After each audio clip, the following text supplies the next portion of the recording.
Assalamualaikum warahmatullahi wabarakatuh. Hai, perkenalkan kami dari kelompok C6 beranggotakan 4 orang. Sebelum masuk ke materinya, kita perkenalan dulu ya.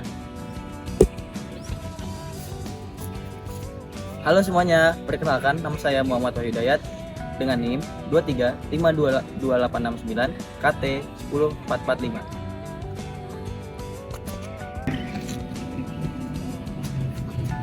Halo, nama saya Zaidan Nova Reski dengan NIM 235160802 KT 10266.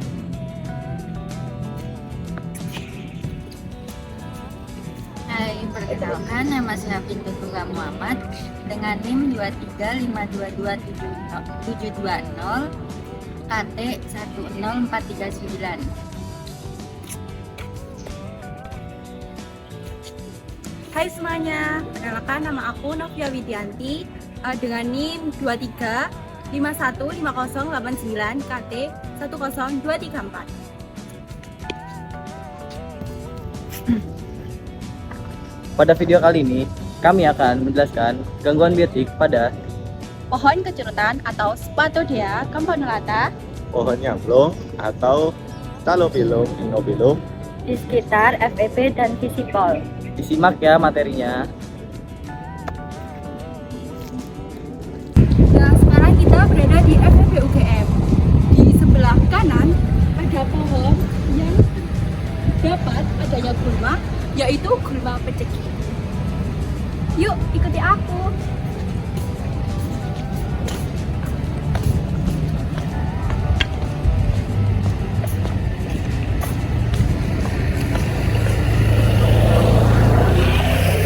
Pohon yang terdapat adanya gulma tersebut adalah pohon kecerutan. Pohon kecerutan memiliki nama ilmiah Spathodea campanulata yang berasal dari famili Bignoniaceae.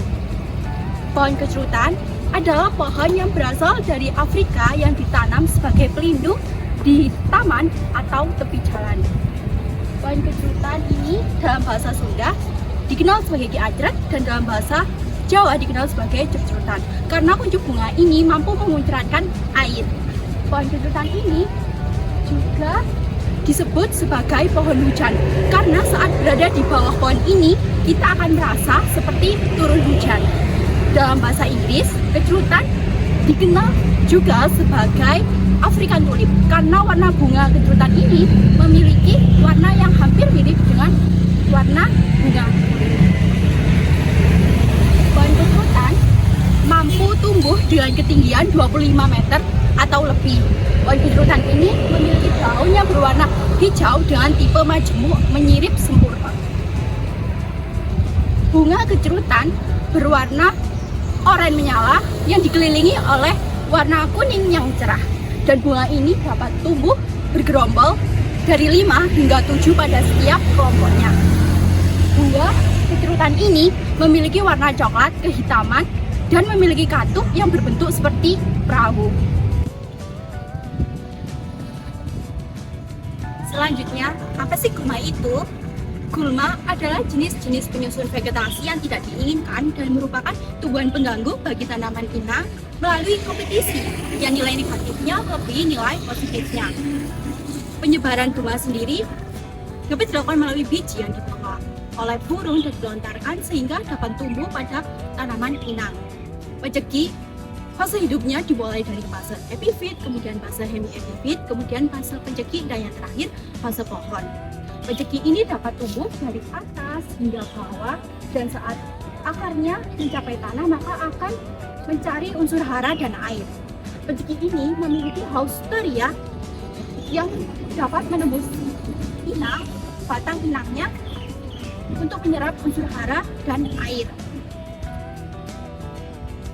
Penceki ini akan mendominasi inang sehingga inangnya ini akan tercekik dan hingga menyebabkan kebusukan, dan penceki ini dapat tumbuh bebas dengan bagian tengah yang growol atau bagian tengah yang berusukan. Penceki ini memiliki dampak negatif maupun dampak positif. Adapun dampak negatifnya adalah dapat menghambat pertumbuhan tanaman inang hingga dapat menyebabkan kematian. Sedangkan dampak positifnya adalah dapat mencegah tumbangnya tanaman inang yang diakibatkan oleh angin dan dapat mencegah mengurangi efek erosi yang ditimbulkan oleh air hujan. Adapun pencegahan yang dapat dilakukan adalah dengan monitoring secara berkala dan sterilisasi media tanam atau semai. Dan pengendaliannya ini dapat dilakukan dengan dua cara, yaitu secara mekanik dan secara kimiawi. Adapun pengendalian secara mekanik yaitu dengan pemangkasan gulma secara langsung atau dengan cara manual. Sedangkan pengendalian secara kimiawi dapat dilakukan dengan pemberian pestisida. Nah, sekarang kita kali ini berada di sekitar Visipol UGM. Di area Visipol UGM ini terdapat pohon yang diduga terserang penyakit dan hama. Nah, kayak ini. Pohon ini dinamakan pohon nyamplung. Pohon nyamplung sendiri biasa ditanam di sekitar pantai sebagai pencegah abrasi atau pemecah angin, wind breaker. Nah, nyamplung ini memiliki nama ilmiah Calophyllum inoculum yang berasal dari famili Cruciaceae. Gigi pohon ini dapat mencapai 22 hingga 30 meter dan diameternya dapat mencapai 0,8 meter. Pohon ini memiliki daun yang bertipe tunggal yang berbentuk oval dengan bibit daun berseling berhadapan. Pada pohon nyamplung di samping saya ini diduga terserang penyakit dan hama. Nah, penyakit itu apa sih? Penyakit itu merupakan kondisi abnormal karena gangguan fisiologis di bagian tertentu tumbuhan ataupun di seluruh bagian tumbuhan. Penyakit dapat disebabkan karena faktor biotik dan faktor abiotik. Untuk pohon nyamplung ini diduga terserang penyakit karena gangguan biotik, antara lain seperti daun keriting dan bercak daun. Keriting adalah penyakit yang disebabkan karena adanya hama ulat. Hama ulat tersebut nantinya akan menghubungkan kedua sisi daun yang nantinya daun akan membentuk seperti tabung atau menggulung. Nah, tabung tersebut akan dimanfaatkan ulat sebagai habitatnya atau sebagai tempat tinggal sekaligus memakan jaringan daun. Nah, pada penyakit keriting daun terdapat tanda-tanda yang terlihat seperti daun yang berwarna hijau kekuningan, daun keriting atau bergelombang, dan tepi daun melengkung ke dalam.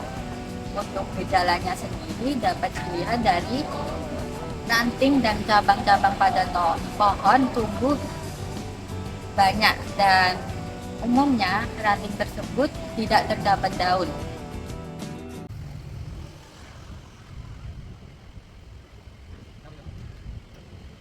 Untuk pencegahannya daun keriting ini dapat dilakukan dengan cara memonitoring secara berkala. Dan sedangkan untuk pengendaliannya dapat dilakukan dengan 3 cara, yaitu cara mekanis, biologi, dan kimiawi. Nah, untuk cara yang mekanis dapat dilakukan pemangkasan yang terserang. Untuk pengendalian secara biologi dapat dilakukan dengan musuh alami atau agen hayati. Untuk pengendalian secara kimiawi dapat dilakukan dengan cara menyemprotkan insektisida. Penyakit kedua yang ada pada pohon nyamplung ini adalah bercak daun. Bercak daun adalah penyakit yang disebabkan oleh fungi Vestalodia sp. Fungi tersebut masuk ke tanaman inang melalui stomata atau melalui luka langsung pada kutikular. Tanda-tanda yang disebabkan oleh penyakit bercak daun ini pasti adalah munculnya bercak. Bercak nekrotik berwarna coklat melingkar pada bagian bawah daun. Pada bagian tengah atau pusat akan berwarna transparan. Pada bagian tepi akan berwarna coklat tua. Gejala yang disebabkan oleh bercak daun pada pohon nyamplung ini yaitu terdapat kerusakan berupa kematian sel-sel jaringan pohon yang menyebabkan warna pohon yang dari hijau ke kuning atau ke coklat. Selain itu, daun pohon yang terserang akan menjadi layu dan kering.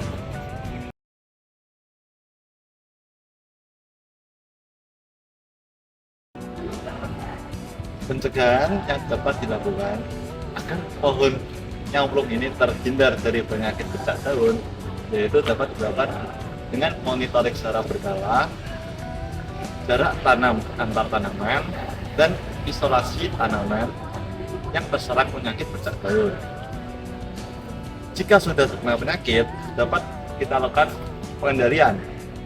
Terdapat 3 pengendalian, yaitu secara mekanis, biologis, dan kimiawi. Secara mekanis yaitu dengan cara pemotongan bagian daun yang terkena penyakit. Pengendalian secara kimiawi dapat dilakukan dengan memberikan fungisida berbahan aktif makrozea, belerang, dan benzonil. Secara biologis yaitu dengan menggunakan musuh alami atau gens hayati dari penyakit bercak daun ini.